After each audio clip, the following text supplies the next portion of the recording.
Kia ora. My name's Lucy Mary Mulholland from the Aiotanga Trust. It's an honour to be invited to speak here. Thank you for having me. I was born here in Tamaki, but I grew up in the valleys of Gloucestershire in the UK and the foothills of the Southern Alps. My family hails from County Cork in Ireland and the West Midlands and the northeast of England. It's an honour to be here, but it's also an honour and a privilege to be standing here in the central city of Tamaki Makaurau. If you were to walk out of this building right now and just head over the street about 100 metres up a little bit, you'd be at the start of Princes Street. And if you walked up Princes Street, you'd have the park on your left and the University of Auckland on your right. So this originally was the Rangipuki Ridgeline, a sandstone ridgeline. And right at the end of that park on the northern edge, where the Metropolis building sits today, is the centre of a volcano that erupted 145,000 years ago.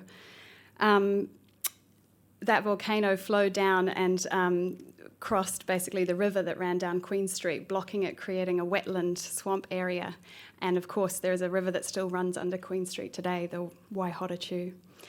If you continue walking down Princes Street, so just out here, at that northern end again, just before the road starts to slope down, there was once a pa site here, and in the settler days, an army barracks. On the sunny eastern side of this ridge, there was once a flourishing gardens tended by mana whenua.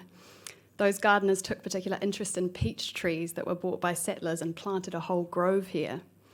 To your right in the university grounds, there is a colony of endangered native bees, which is there right now, burrowed away in the ground, developing, and they emerge when the Whakaora trees flower. They come out to feed on the nectar. And I'm thinking, shouldn't we be celebrating this as our kind of hyper-local festival? Also on the grounds of what today is the law school is Te Waiariki, a sacred spring site whose bubbling waters are still visible today. Right at the end of Princes Street, you will be greeted by the sprawling branches of Whakaora trees in Emily Place Reserve. They remind us we are approaching a coastline, the favoured home of the Whakaora. The land slopes down more steeply now, but once it would have continued on a slight upward incline, leading to a prominent headland, looking out over the Waitemata Harbour. This is Te Rerenga Ora Iti, translated to the leaping place of few survivors. This is the site of a fierce battle that resulted in Ngāti Whātua Ōrākei laying claim to this land and becoming kaitiaki. I highly recommend reading the Ngāti Whātua narrative that has been erected in the Emily Place Reserve and just down on the waterfront, directly down from the park. In Emily Place Reserve, members of the Chinese community come to collect the ginkgo nuts that fall from the trees here. You've just missed this beautiful golden carpet that's been blanketing the reserve in the street. At the bottom of this little triangular green on the ground floor of 22 Emily Place is the Aiotanga community space.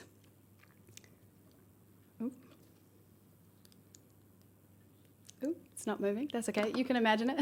Where you see the church there, basically just where the steeple is, that's 22 Emily Place.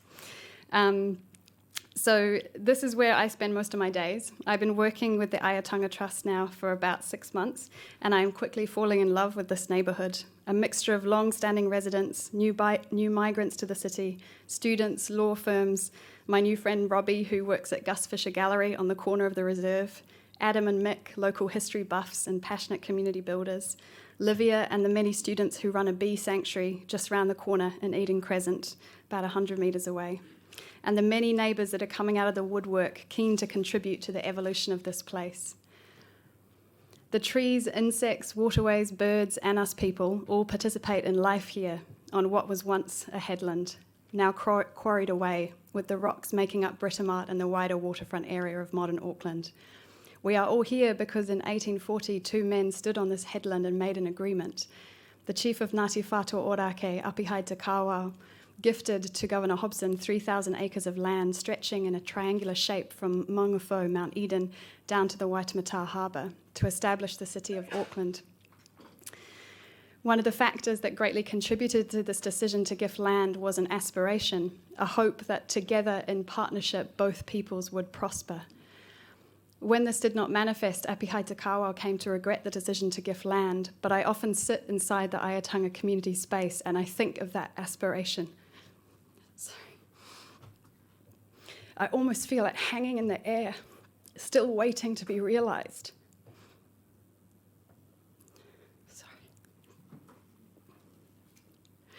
It keeps sourcing the way I think about how we evolve as a space and serve our local community, our whole living system. The people, soil, water, plants, insects, animals of Te Rerenga Ora Iti, Emily Place. How might we play some role in nurturing partnerships that create prosperity for people and place here in our neighbourhood, so that our neighbourhood can fully live into its role as a vital and vitalising contributor to the ongoing regeneration of central Auckland? Our ripples flow out into the harbour and beyond. How do we make those good ripples? Aiatanga is three things: a storyteller, a school, and a space. We are committed to honouring mana whenua and deepening relationship with our neighbours, working to continuously lift up the stories, voices, and collective intelligence of our place. We are growing as a centre for regenerative practice and learning. We are hosting as a community space that serves the needs and the potential of our local neighbourhood. We also act as facilitators, holding space for diverse stakeholders to come together in developmental processes that have regenerative aspirations. Aiatanga was gifted its name by Reverend Pa Henare Tate. The original founders set up this space in 2007 as a space dedicated to social justice, environmental justice, and growing the skills for peace. Aio meaning peace, and tanga, to do the work of peacemaking. Although Aiatanga has evolved, the lineage of peace continues on here. The founders are now in their 80s, passing the torch on to us, curious and encouraging of the work we are doing in the regenerative practice field. I work here with fellow regenerative practitioners Damaris Kingdon, Stephanie Ann Matariki, Chris Firkins, who's here today, Roxy Haynes, and our fellow board members Teresa McNamara and Robin Cairns. We see regenerative practice as a form of peacemaking, a way of growing social and environmental health in the same stroke of action. Sourced from the unique story and potential of our place, we are growing not as the centre, but one of many centres of regenerative learning and practicing that is emerging in Tāmaki Makaurau and Aotearoa as a whole. We see ourselves as one light in the constellation of activities, groups of people such as yourself, lit up and committed to developing ways of working that regenerate the places we live and work through innovating our industry practices, our organisational cultures, our ways of working in community. Aiatanga is the local delivery partner for the Regenerative Practitioner Series. Regenesis developed this series, which is run globally, and you'll hear from Bill Reid from Regenesis speak later today. Regenesis brought this series here 7 years ago, and through the partnership with Caroline Robinson, who I was lucky to work alongside for 3 years, and Jerome Partington from the Whakaora team, Caroline and Lucy Tukua really championed this work here in the early days, and we are honoured to continue on as a local host team, supporting participants who move through the series and also working with Regenesis to evolve and grow the offering using the provocation of Johnny Freeland's binocular vision concept. So we're working to see how we bring forward Indigenous knowledge systems and thinking with regenerative spiral ways of thinking. So that's a provocation we've taken on, and we want to evolve this offering in that way.